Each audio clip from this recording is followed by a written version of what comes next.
DIY の電動工具はこれ。今回はダブテールジョイントジグの使い方を紹介します。で、ダブテールジョイントというのはこのようなジョイントですね。このような、こうですね。ダブテールジョイントですね。ここです。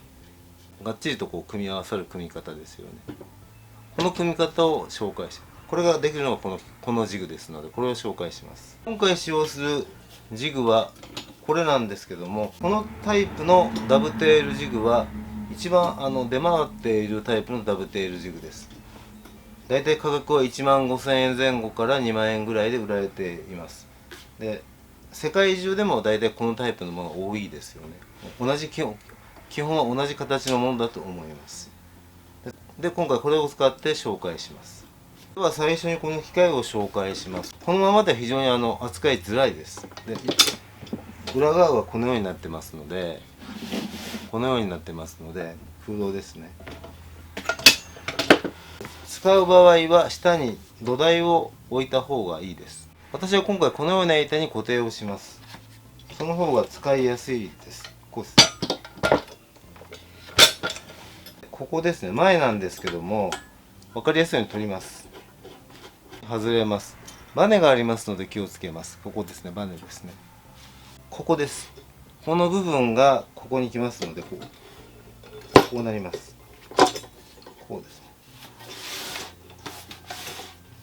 はい、こうなりますね。で、ここを固定します。では、ここからここに入ります。で、直接の下の開けてしまいます。グリグリとやってしまいます。で、ここにもネジですね。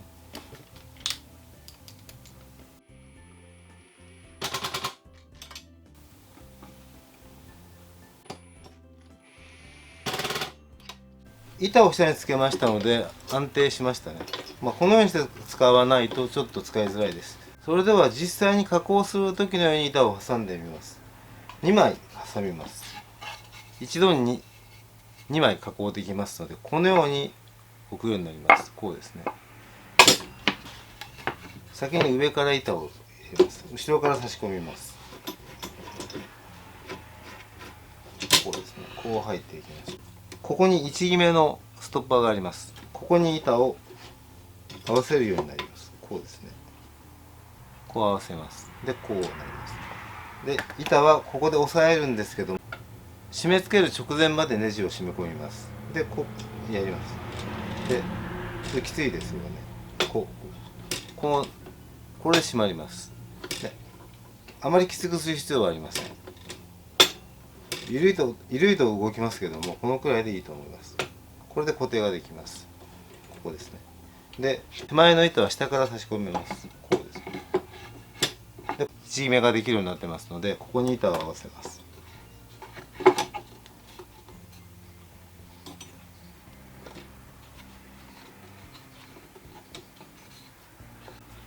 で、同じように締め付けていきます。で、こうですね。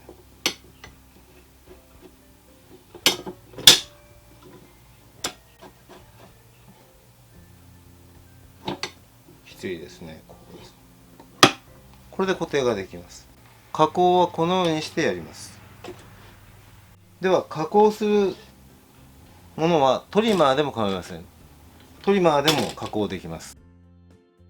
このようなフランジトリマーでもできるんですけども、これはこうなりますよね。で、この固定が甘くて外れた場合、使用するビットはこのようなビットになります。こうですね。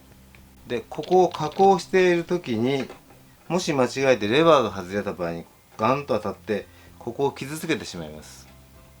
上がってしまいます。そうするとここに当たりますので、フランジこの機能がついているものを使う場合は要注意をするか、なるべくなら使わない。私は使いません。危ないので。時々これポコッとこう外れますので、そういうことがありますので、なるべくこれがあるものは使わない方がいいと思います。で、今回は廃工機の充電ルーターを使います。こちらも同じように上下するんですけども、ここで制御できるんですね。上がるところをここで制御できますので、跳ね上がること、上に持ち上がることがありませんので、今回はこれを使って加工します。このフェンスですけども、これはトリマーの動きを止めるものです。ここにこう来ることによって、ここまでというふうに、ここですね。これはルーターでもそうですけども、これはの場合はこうですね。ここで動きを止めます。はい、ではあとはもう位置を決めて加工するだけなんですけども、その前にこのような商品はきちんと正確に組み上がってないことが多いです。ですので一応各部の状態を確認した方がいいです。ではここを外してみます。この部分を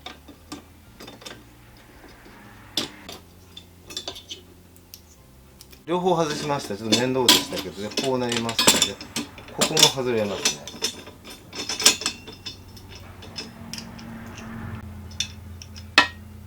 ここもフェンスも外しました。で、ここですね。ここなんですけども、ここです。テンプレート部分を外しました。で、ここなんですけども、これですね。これ直角じゃないんですね。ここですけども、で、こちらも直角でないです。このくらい空いてますね。このくらい空いてますので、これは直した方がいいです。で、こちらも同じようにですよね。こちらも直しておいた方、直します。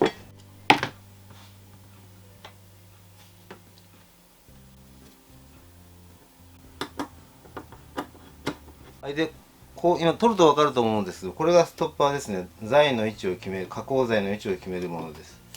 で、先ほどはちょっと分かりづらかったんですが、こうなります。ここで止まります。で、向こう側は両面使うことができますので、こうなります。こちらもここにストッパーがありますので、こう止まります。で、こちらも直角であるかどうかを見ておいた方がいいです。まあ、基本的に直角なんですけども、こう合わせてみておきます。で、ここで移動ができます。これはここで移動ができます。ここです。ここですね。ここで移動ができます。板を入れてみます。このように加工します。2枚の板を一度に加工できますので、このような状態で加工することになります。で、このように加工するんですけど、この板の位置を調節するのが大事なところです。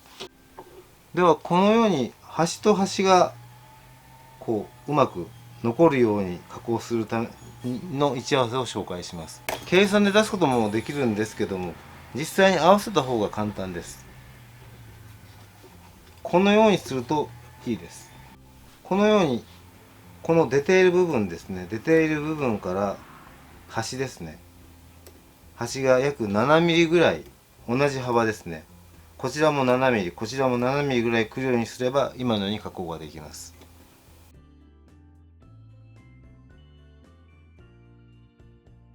さらに細い板ですけども、これも均等に加工ができます。同じ幅が残りますので、この出っ張った部分とこの部分から7ミリ、7ミリありますので、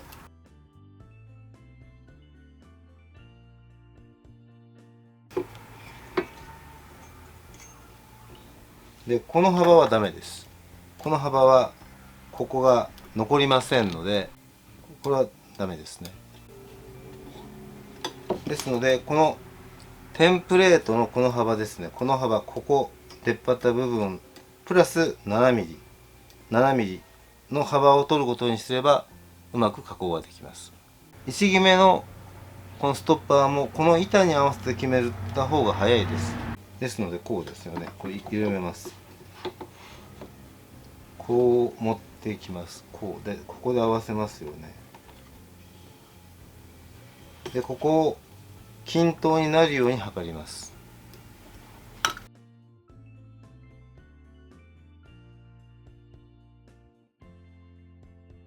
ですのでここを少し緩めて、こうですね、これが合ってますよね。これが今合わせ両端を均等に取っています。この状態でこのストッパーを合わせます。これが一番早いです。これでこうですね。ここでピタッと合わせます。この状態で締め付けます。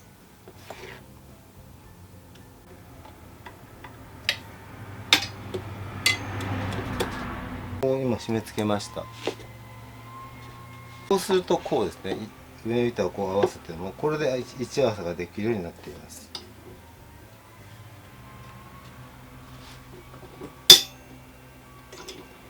こうですね。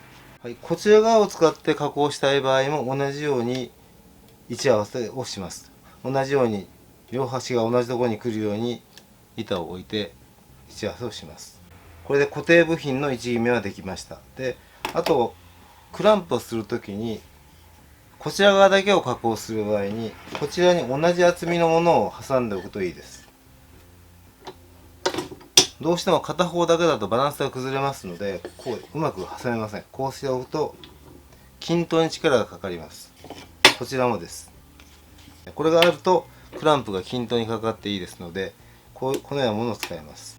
材を固定しましたので、次はテンプレートの位置を決めます。テンプレートはこのレバーのネジですね。クイックレバーになってますので、これでテンプレートは動きますので、これで移動させて板の端から 1.6 ミリくらいのところにこの先端が来るようにセットします。動かしてここですね。ここを合わせます。これ調整ができました。ここでネジを締めておきます。ギュッと締めます。でこう締めますと先ほど合わせた位置がずれています。このダブテールジグの構造はこういう構造なんですね。今先ほど合わせましたけども、今テンプレートの位置を決めるとずれてしまいました。これはこのダブテールジグの構造が固定をするこのノブとテンプレートの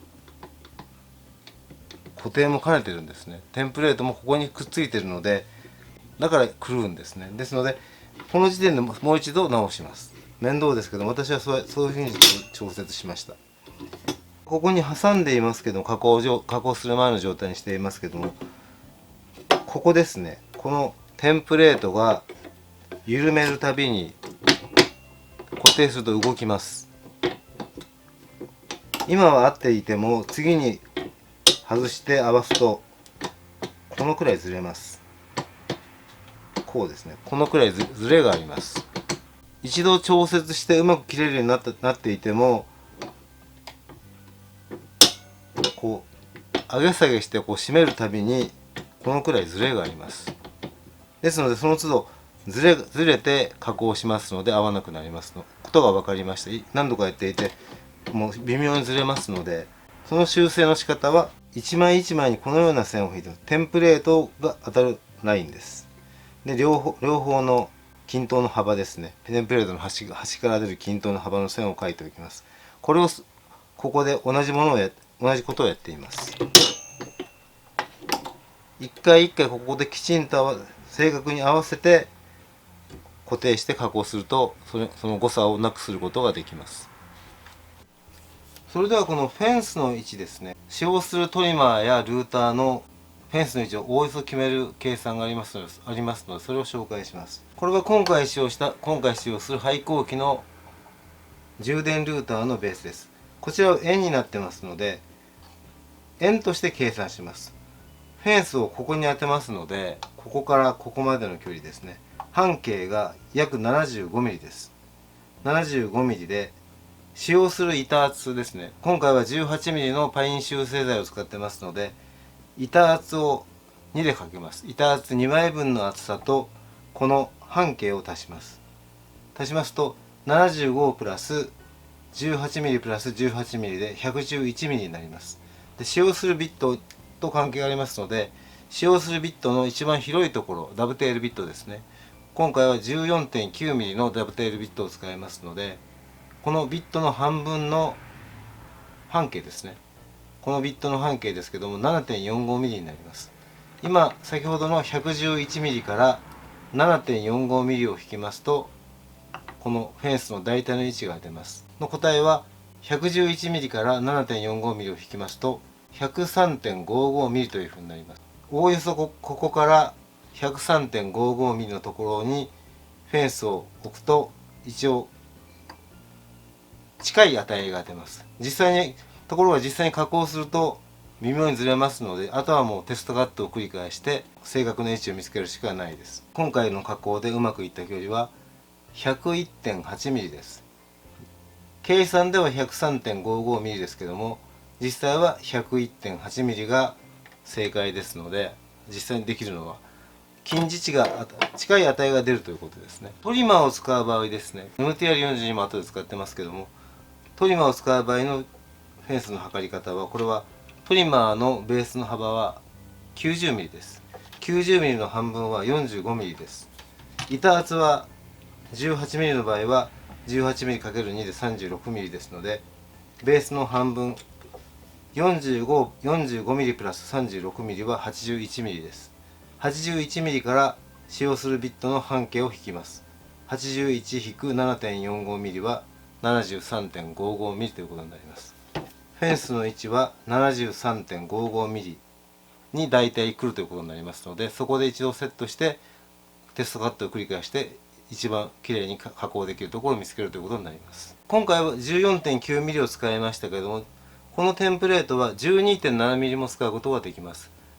テンプレートガイド、ブッシュガイドを使用しましてとか、ベアリングビットもありますけども 12.7mm を使用することもできますので、 12.7mm の時には先ほどの計算を使うと、最後に引くビットの半径は 12.7mm の半分ということになります。 6.35mm ということになります。ここですね、 16mm になってます。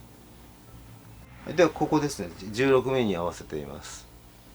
では今から一度テストカットをしますけど、いきなりこう切っていくよりもバックカットで一度やってこうやった方がうまくいきます。一度下がっておいて切っていきます。で後から中にグッと入っていきますので、ささくれが出ますので、そのようにやります。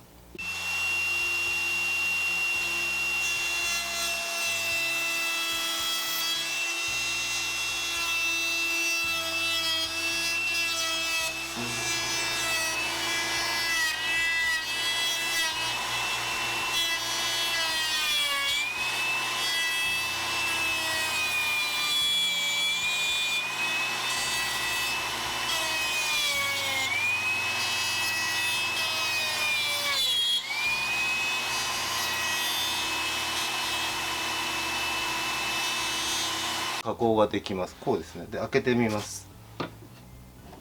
こうです。こうです。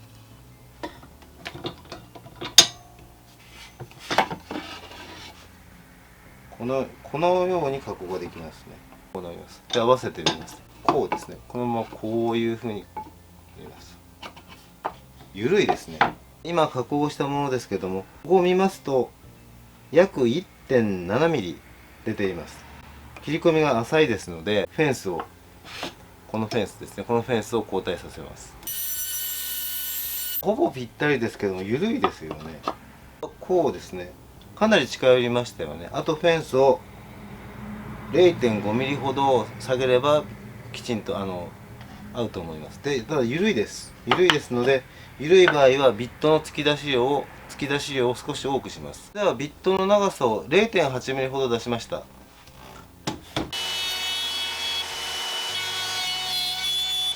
今切ったものです。こうですね、加工して見てみます。今度はきつくなりましたね。こうです。これはほぼうまくいってますね。これでうまくいきました。この部分はこのように加工ができるんですけども、この部分が割れることがよくあります。その場合はあらかじめこのようなもので、毛引きでもいいですけども、切っておくとうまくいきます。この部分を先に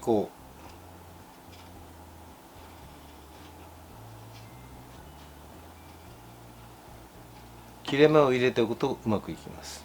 では今から実際に箱を組み立てます。このようになっていますね。これが前ですね。こうです。こちらが左です。でこちらが右ですね。でこちらは後ろになっています。こうです。加工する順番は1、2、3、4です。で使用している板はこれはパイン集成材の 18mm 厚です。すべて同じ板です。で分かりやすいように板を塗り分けています。前と後ろはこの色です。1番から加工していきます。こうなります。この状態です。こうきます。で裏返しになりますね。こうなります。でこうなります。でこう入ります。でこちらはこのように入ります。でこれは1番と1番、ここですね。1番と1番になっています。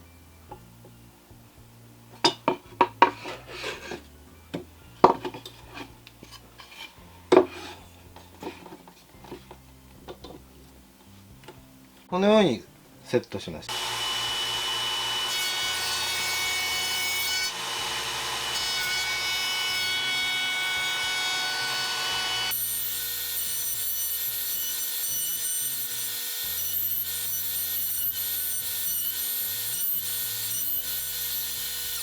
このような加工になりますね。今加工ができました。2番ですね。ここです。こちら側です。こちら側はこちらを使って加工します。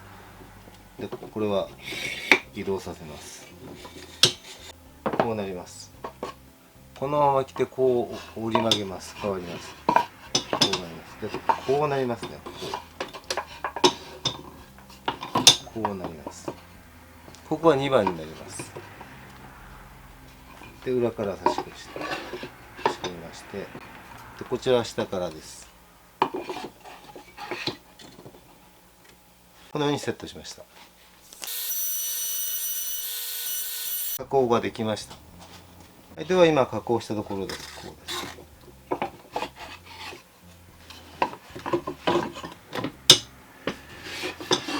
こうです。これはこうですね。2ですから。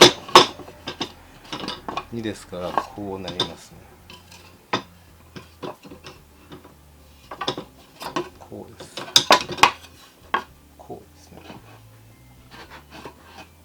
はい、それでは次は3番ですね。次はここ3番を加工しますけど、これ1回回します。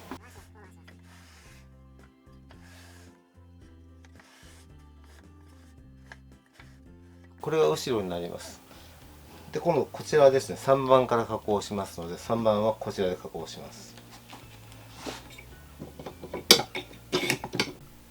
こうですね。これもこうなって、こう裏側になりますので、こうなりますね。この3番です。こうです。こうなります。こ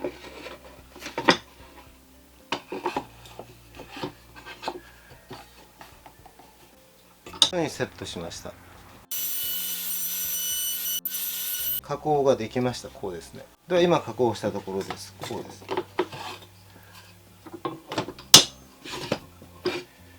3番ですね。でこうなります。こうなります。次は4番ですね。こちらになります。4番もこの状態で曲がります。裏側になります。折り返した状態でこうです。ここ4です。こうです。こうなります。このまま刺さります。ここは4番です。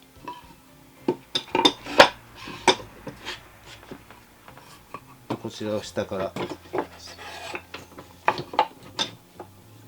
でこのようにセットしました。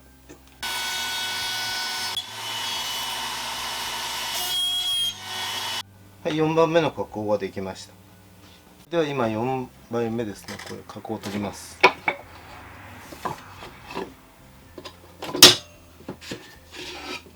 こうです。4番目です。4枚目です。こうなります。こうですね。こうです。これで全部の加工ができましたね。加工が終わりました。4面ですね。このような加工になっています。ここうですね。では組み立ててみます。こうですね。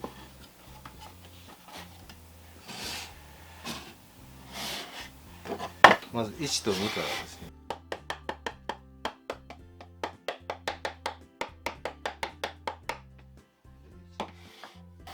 でこう刺さりますので、次はこうですね。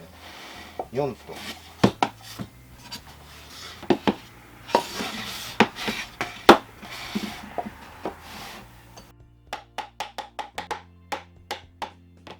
ここが少しちょっとあれですね、入りませんね。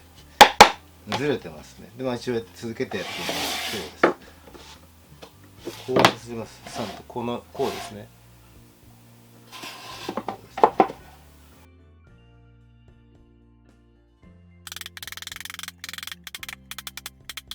そこそこに入ってます。大丈夫ですね。あとは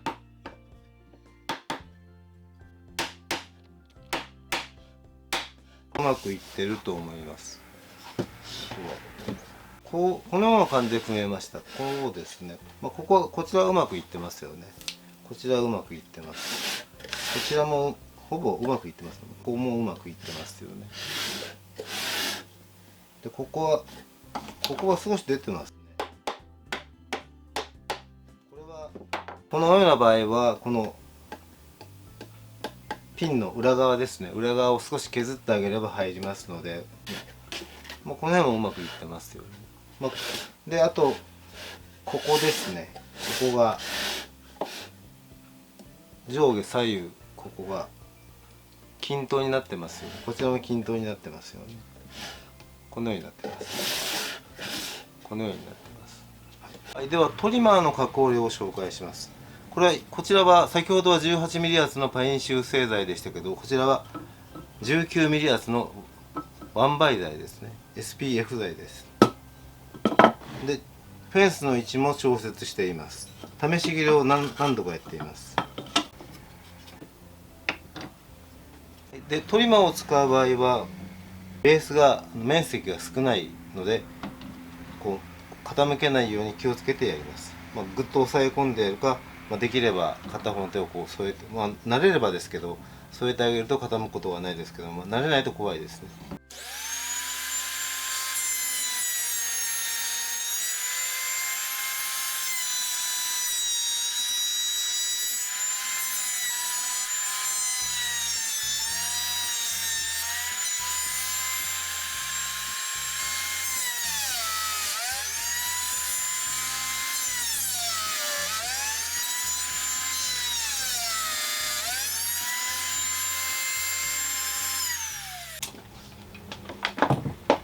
加工したものですね。こう外してみます。